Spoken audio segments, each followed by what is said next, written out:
تو جواب دیا جائے گا نہ نبی ہے، نہ شہید ہے، نہ ولی ہے، یہ وہ مسلمان ہے جو تنہائی میں اس لیے گناہ سے بچتے تھے کہ اللہ دیکھ رہا ہے، اس تصور سے بچتے تھے کہ اللہ دیکھ رہا ہے۔ تو زنا کا پہلا عذاب جو دنیا میں آتا ہے، چہرے کی رونق اور خوبصورتی جاتی۔ دیکھ لیجئے، ہر ایک کو دیکھ کر کے آپ اپنے عقل کا گھوڑا مت دوڑانا، لیکن کہتا ہوں دیکھ کر کے فرق نہیں کر سکتے کہ مسلم ہے کہ غیر مسلم۔ چہروں پہ ہوائیاں اڑ رہی ہے، ہوائیاں۔ کل تک مسلمانوں کے چہرے اتنے خوبصورت تھے، اللہ کی خشیت کی وجہ سے، خوف کی وجہ۔ اور دیکھنا، جو لوگ عمر ڈھلتی ہے تو چہرے کا حسن ختم ہوتا ہے، لیکن اللہ والوں کی جیسے جیسے عمر بڑھتی جاتی ہے چہرے پر شباب آتا جاتا ہے۔ کیا آپ نے حضور تاج الشریعہ کو آخری عمر میں نہیں دیکھا؟ کیا آپ نے حضور اشرف العلماء کو آخری عمر میں نہیں دیکھا؟ سبحان اللہ، سبحان اللہ۔ کیا آپ نے حضور سرکار کلا کو آخری عمر میں نہیں دیکھا؟ کیا آپ اس وقت اپنے موجودہ بزرگوں کو جن کی داڑیاں سفید ہو گئی ہے، آپ ان کی سیاہ داڑھی کے وقت کے چہروں کو دیکھیں اور اس وقت ان کے چہروں کو دیکھیں تو آپ کو پتا چلے گا داڑھی کی سیاہی سفیدی میں تبدیل ہو رہی ہے، لیکن چہرے پہ انوار بڑھتے جا رہے ہیں۔ یہ سارے تو بزرگوں کا ہے ہی ہے، اگر ان کو نہیں دیکھا کم سے کم اپنے امیر کا چہرہ دیکھو۔ سبحان اللہ، سبحان اللہ، نعرہ تکبیر، نعرہ رسالت، امیر سنی دعوت اسلامی۔ ان علماء کرام کا چہرہ دیکھو، عمر بڑھتی ہے تو چہرے پر جھریاں آتی ہے، لیکن جو لوگ اللہ سے ڈر کے گناہ سے بچتے ہیں جیسے جیسے عمر ڈھلتی چلی جاتی ہے چہرے پر شباب آتا چلا جاتا ہے۔ یہ گناہ سے بچنے کی برکت ہے۔ اس لیے میں اپنی قوم کے جوانوں سے کہتا ہوں، اللہ کے بندوں کوئی کچھ کرے نہ کرے اللہ دیکھ رہا ہے۔ ان اللہ کان علیکم رقیبا، بے شک اللہ تم پر کڑی نگرانی فرما رہا ہے۔ اور دوسری عذاب اللہ کے رسول علیہ السلام فرماتے ہیں اللہ اس کی روزی کو کاٹ دیتا ہے، اس کی روزی میں کٹوتی کر دیتا ہے، اس کی روزی کو گھٹا دیتا ہے۔ اللہ اکبر، میرے پیارے آقا علیہ الصلوۃ و تسلیم کے پیارے دیوانوں۔ اور تیسری چیز میرے آقا علیہ السلام فرماتے ہیں اس کی عمر بھی گھٹا دی جاتی ہے، اس کی عمر بھی کم کر دی جاتی ہے۔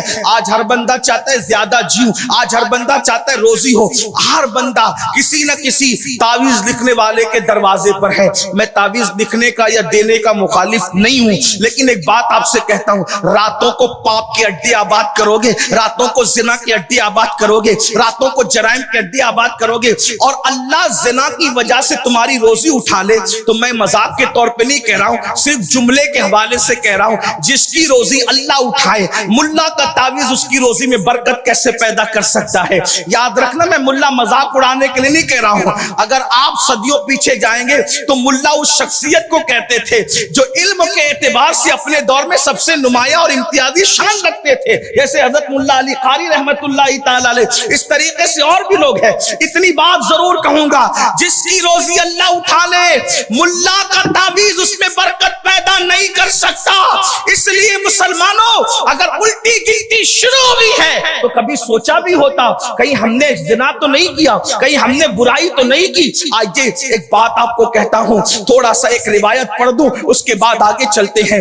غور سے سننا اور اپنے آپ کے حال پر رحم کرنے کی کوشش کرنا۔ نہیں کسی پہ رحم کرتے، کم سے کم اپنے آپ پر رحم کرو۔ فقی ابو اللہ سمرقندی رحمت اللہ تعالی علیہ ایک طویل حدیث لکھتے ہیں جس کو اختصار کے ساتھ میں پیش کر رہا ہوں۔ ہر بندہ سوچے، دراصل لوگ تقریر سنتے تو یہ سوچتے نصیحت تو کسی اور کو ہو رہی ہے، مولانا کسی اور سے مخاطب ہے۔ یاد رکھنا، یہ بات تقریر اور وعظ و نصیحت کے اصول میں سے ہے۔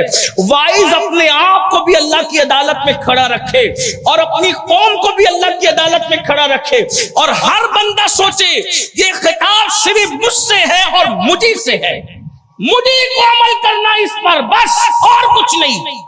اب تک یہی ہے، ہم کہتے ہیں تو سدھر، وہ کہتا ہے تو سدھر، وہ کہتا ہے تو سدھر، یہ تو میں سارا نقصان ہو رہا ہے۔